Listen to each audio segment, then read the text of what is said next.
Latin അമേരിക്കയുടെ തെക്കേ അറ്റത്ത് സ്ഥിതി ചെയ്യുന്ന അതിമനോഹരമായ ഒരു രാജ്യമാണ് അർജന്റീന.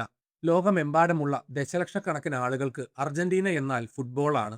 നീലയും വെള്ളയും വരകളുള്ള ജേഴ്സി അണിഞ്ഞ കളിക്കാർ മൈതാനത്തിറങ്ങുമ്പോൾ ലോകം മുഴുവൻ ആവേശത്തിലാകുന്നു. എന്നാൽ ഫുട്ബോളിനും അപ്പുറം ആഴത്തിലുള്ള ഒരു ചരിത്രവും വൈവിധ്യമാർന്ന സംസ്കാരവും അതിജീവനത്തിന്റെ വലിയൊരു കഥയും ഈ രാജ്യത്തിനുണ്ട്. ഒരു സിനിമ പോലെ ഉദ്വേഗജനകമാണ് അർജന്റീനയുടെ കഥ. വലിയ വിജയങ്ങളും ആഴത്തിലുള്ള സങ്കടങ്ങളും ബീച്ചുകളിൽ നിന്ന് വീണ്ടും ഉയർത്തെഴുന്നേൽക്കുന്ന മനുഷ്യരുടെ അസാമാന്യമായ കരുത്തും നിറഞ്ഞ ഒരു യാത്രയാണത്. യൂറോപ്പുകാർ ഈ മണ്ണിലേക്ക് എത്തുന്നതിന് വളരെ മുൻപ് തന്നെ അർജന്റീനയിൽ ജനവാസമുണ്ടായിരുന്നു. പ്രകൃതിയോട് ഏറ്റവും ഇണങ്ങി ജീവിച്ചിരുന്ന നിരവധി തദ്ദേശീയ വിഭാഗങ്ങൾ അവിടെ ഉണ്ടായിരുന്നു.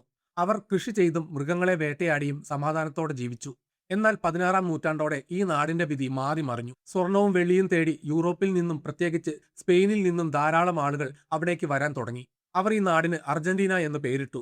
സ്പാനിഷ് ഭാഷയിൽ വെള്ളിയെ സൂചിപ്പിക്കുന്ന ഒരു വാക്കിൽ നിന്നാണ് ഈ പേരുണ്ടായത്. സ്പെയിൻകാർ അർജന്റീനയെ അവരുടെ ഒരു കോളനിയാക്കി മാറ്റി. അവിടെ ഉണ്ടായിരുന്ന തദ്ദേശീയരായ ആളുകളെ അവർ ക്രൂരമായി ചൂഷണം ചെയ്തു. വർഷങ്ങളോളം സ്പെയിൻ ഈ നാടിനെ അടക്കി ഭരിച്ചു. കാലം കടന്നു പോയപ്പോൾ സ്വാതന്ത്ര്യത്തിനായുള്ള വലിയ ആഗ്രഹം അർജന്റീനക്കാരുടെ മനസ്സിൽ വളർന്നു തുടങ്ങി. ജനങ്ങൾ സ്പാനിഷ് ഭരണത്തിനെതിരെ ശബ്ദമുയർത്താനും പോരാടാനും ആരംഭിച്ചു. അർജന്റീനയുടെ ചരിത്രത്തിലെ ഏറ്റവും പ്രധാനപ്പെട്ട സംഭവങ്ങളിൽ ഒന്നായിരുന്നു അത്. ഹോസെ ഡി സാൻ മാർട്ടിൻ എന്ന ധീരനായ സൈനിക നേതാവാണ് ഈ പോരാട്ടങ്ങൾക്ക് മുന്നിൽ നിന്നത്. അർജന്റീനയെ സ്വാതന്ത്ര്യത്തിലേക്ക് നയിക്കാൻ അദ്ദേഹം വലിയ ത്യാഗങ്ങൾ സഹിച്ചു. അദ്ദേഹം അർജന്റീനയെ മാത്രമല്ല, ആൻഡീസ് പർവ്വതനിരകൾ കടന്ന് അയൽ രാജ്യങ്ങളായ ചിലി, പെറു എന്നിവയെയും സ്വതന്ത്രരാക്കാൻ സഹായിച്ചു. ജനങ്ങളുടെ വർഷങ്ങൾ നീണ്ട ശക്തമായ പോരാട്ടങ്ങൾക്ക് ശേഷം 1816-ൽ അർജന്റീന പൂർണ്ണമായി ഒരു സ്വതന്ത്ര രാജ്യമായി പ്രഖ്യാപിക്കപ്പെട്ടു. സ്വാതന്ത്ര്യം ലഭിച്ചതിന് ശേഷം അർജന്റീന അതിവേഗം വളരാൻ തുടങ്ങി. രാജ്യം കെട്ടിപ്പടുക്കുന്നതിനായി ഭരണാധികാരികൾ യൂറോപ്പിൽ നിന്നുള്ള ആളുകളെ അർജന്റീനയിലേക്ക് ക്ഷണിച്ചു. 19-ാം നൂറ്റാണ്ടിന്റെ അവസാനവും 20-ാം നൂറ്റാണ്ടിന്റെ തുടക്കത്തിലുമായി ദശലക്ഷക്കണക്കിന് ആളുകൾ അവിടേക്ക് കുടിയേറി. ഇതിൽ ഭൂരിഭാഗവും ഇറ്റലിയിൽ നിന്നും സ്പെയിനിൽ നിന്നും വന്നവരായിരുന്നു. ഈ പുതിയ ആളുകൾ രാജ്യത്തിന്റെ സംസ്കാരത്തിലും സാമ്പത്തിക വളർച്ചയിലും വലിയ മാറ്റങ്ങൾ കൊണ്ടുവന്നു. വിശാലമായ പുൽമേടുകളിൽ അവർ കൃഷി ചെയ്തു. കന്നുകാലി വളർത്തലും മാംസ കയറ്റുമതിയും രാജ്യത്തിന് വലിയ വരുമാനം നേടിക്കൊടുത്തു. ഒരു കാലത്ത് ലോകത്തിലെ ഏറ്റവും സമ്പന്നമായ 10 രാജ്യങ്ങളിൽ ഒന്നായി അർജന്റീന മാറി. യൂറോപ്പിലെ പാരീസ് നഗരത്തെ ഓർമ്മിപ്പിക്കുന്ന തരത്തിൽ തലസ്ഥാനമായ ബ്യൂണസ് അയേഴ്സ് മനോഹരമായി നിർമ്മിക്കപ്പെട്ടു. എന്നാൽ ഈ സാമ്പത്തിക വിജയം എക്കാലത്തും ഒരുപോലെ നിലനിന്നില്ല. പിന്നീട് വലിയ രാഷ്ട്രീയ അസ്ഥിരതയും പ്രശ്നങ്ങളും അർജന്റീനയിലുണ്ടായി.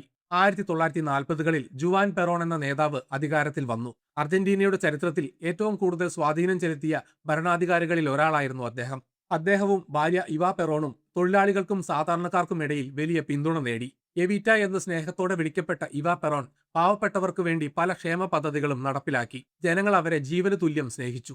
തൊഴിലാളികൾക്ക് മികച്ച വേതനവും അവകാശങ്ങളും ലഭിച്ചു. എന്നാൽ പെറോണിന്റെ ഭരണത്തിന് ശക്തമായ ചില എതിർപ്പുകളും ഉണ്ടായിരുന്നു. അദ്ദേഹത്തിന്റെ നയങ്ങൾ സമ്പദ് വ്യവസ്ഥയെ മോശമായി ബാധിക്കുന്നു എന്ന് ചിലർ വിശ്വസിച്ചു. ഇത് രാജ്യത്തെ വലിയ രാഷ്ട്രീയ ചേരിതിരിവിലേക്ക് നയിച്ചു. അർജന്റീനയുടെ ചരിത്രത്തിലെ ഏറ്റവും ഇരുണ്ട കാലഘട്ടം തുടങ്ങുന്നത് 1976-ലാണ്. അന്ന് രാജ്യത്തെ സൈന്യം അധികാരം പിടിച്ചെടുത്തു. ഈ ഏകാധിപത്യ ഭരണം ജനങ്ങളെ വലിയ ഭയത്തിലാക്കി. ഭരണത്തെ എതിർത്തവരെയും സർക്കാരിനെ വിമർശിച്ചവരെയും സൈന്യം ക്രൂരമായി വേട്ടയാടി. ആയിരക്കണക്കിന് വിദ്യാർത്ഥികളെയും തൊഴിലാളികളെയും സാമൂഹിക പ്രവർത്തകരെയും കാണാതായി. ചരിത്രത്തിൽ ഇതിനെ ഡേർട്ടി വാർ എന്ന് വിളിക്കുന്നു. കാണാതായ തങ്ങളുടെ മക്കളെ അന്വേഷിച്ച് പ്രാസാഡി മയോ എന്ന സ്ക്വയറിൽ അമ്മമാർ ഒത്തുകൂടി നടത്തിയ സമാധാനപരമായ പോരാട്ടം ലോകത്തിന്റെ മുഴുവൻ കണ്ണു തുറപ്പിച്ചു. ഈ അമ്മമാരുടെ ധീരത അർജന്റീനയുടെ ചരിത്രത്തിലെ ഏറ്റവും വലിയ പ്രതിരോധത്തിന്റെ പ്രതീകമാണ്. ഒടുവിൽ 1983-ൽ അർജന്റീനയിൽ വീണ്ടും ജനാധിപത്യം തിരിച്ചെത്തി. ജനങ്ങൾക്ക് വീണ്ടും സ്വാതന്ത്ര്യത്തോടെ ജീവിക്കാൻ അവസരം ലഭിച്ചു. കുറ്റവാളികളായ സൈനിക ഉദ്യോഗസ്ഥരെ കോടതികൾ ശിക്ഷിച്ചു. എങ്കിലും പുതിയ സർക്കാരുകൾക്ക് പല സാമ്പത്തിക പ്രതിസന്ധികളും നേരിടേണ്ടി വന്നു. പണപ്പെരുപ്പവും ദാരിദ്ര്യവും തൊഴിലില്ലായ്മയും രാജ്യത്തെ വല്ലാതെ ബാധിച്ചു. 2001-ൽ അർജന്റീന വലിയൊരു സാമ്പത്തിക തകർച്ച നേരിട്ടു. ബാങ്കുകൾ അടച്ചുപൂട്ടി. ലക്ഷക്കണക്കിന് ആളുകൾക്ക് ജോലി നഷ്ടപ്പെട്ടു. ജനങ്ങൾ തെരുവിലിറങ്ങി പ്രതിഷേധിച്ചു. എന്നാൽ ഇത്രയൊക്കെ പ്രശ്നങ്ങൾ ഉണ്ടായിട്ടും അർജന്റീനയിലെ ജനങ്ങൾ ഒരിക്കലും തളർന്നുപോയില്ല. അവർ പരസ്പരം സഹായിച്ചും ഒരുമിച്ച് നിന്നും എല്ലാ കഷ്ടപ്പാടുകളെയും നേരിട്ടു. ഈ അതിജീവനമാണ് അർജന്റീനക്കാരുടെ ഏറ്റവും വലിയ കരുത്ത്. പ്രകൃതി ഭംഗിയാൽ അതിയായി അനുഗ്രഹിക്കപ്പെട്ട നാടാണ് അർജന്റീന. രാജ്യത്തിന്റെ പടിഞ്ഞാറ് ഭാഗത്ത് മഞ്ഞു പുതച്ച ആൻഡീസ് പർവ്വതനിരകളാണ്. മധ്യഭാഗത്ത് പാമ്പാസ് എന്നറിയപ്പെടുന്ന അതിവിശാലമായ പുൽമേടുകൾ കാണാം. തെക്ക് ഭാഗത്ത് മഞ്ഞുമലകളും തണുത്തുറഞ്ഞ തടാകങ്ങളും നിറഞ്ഞ പറ്റഗോണിയ എന്ന പ്രദേശം ലോക സഞ്ചാരികളെ ആകർഷിക്കുന്നു. വളരെ സമ്പന്നമായ ഒരു സംസ്കാരമാണ് അവരുടേത്. ടാങ്കോ എന്ന പ്രസിദ്ധമായ നൃത്തം ജനിച്ചത് ബ്യൂണസ് അയേഴ്സിലെ തെരുവുകളിലാണ്. സ്നേഹവും വിരഹവും സങ്കടവും എല്ലാം നിറഞ്ഞ ഈ നൃത്തം അവരുടെ ജീവിതത്തിന്റെ ഒരു ഭാഗമാണ്. സ്പാനിഷാണ് അവരുടെ പ്രധാന ഭാഷ. കൂട്ടുകാർക്കും കുടുംബത്തിനുമൊപ്പം അവധി ദിവസങ്ങളിൽ ഒത്തുചേർന്ന് കഴിക്കുന്ന അസാഡോ എന്ന മാംസവിഭവമാണ് അവരുടെ ഏറ്റവും പ്രധാനപ്പെട്ട ഭക്ഷണം. ഒപ്പം മാറ്റ എന്ന പരമ്പരാഗത ചായ കുടിക്കുന്നതും അവരുടെ ഒരു പ്രത്യേകതയാണ്. ഇതൊക്കെയാണെങ്കിലും അർജന്റീനക്കാരുടെ രക്തത്തിൽ അലിഞ്ഞു ചേർന്ന മറ്റൊരു വലിയ വികാരമുണ്ട്. അതാണ് ഫുട്ബോൾ.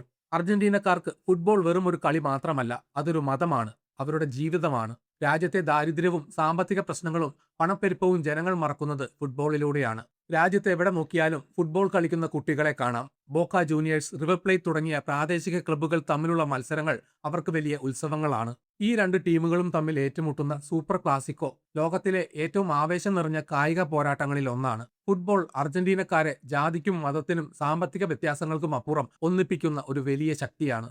ഫുട്ബോൾ ചരിത്രത്തിലെ ഏറ്റവും വലിയ ഇതിഹാസങ്ങളെ ലോകത്തിന് നൽകിയത് അർജന്റീനയാണ്. ഡിയാഗോ മറഡോണ എന്ന ഇതിഹാസ താരം അർജന്റീനക്കാർക്ക് ഒരു ദൈവത്തെ പോലെയാണ്.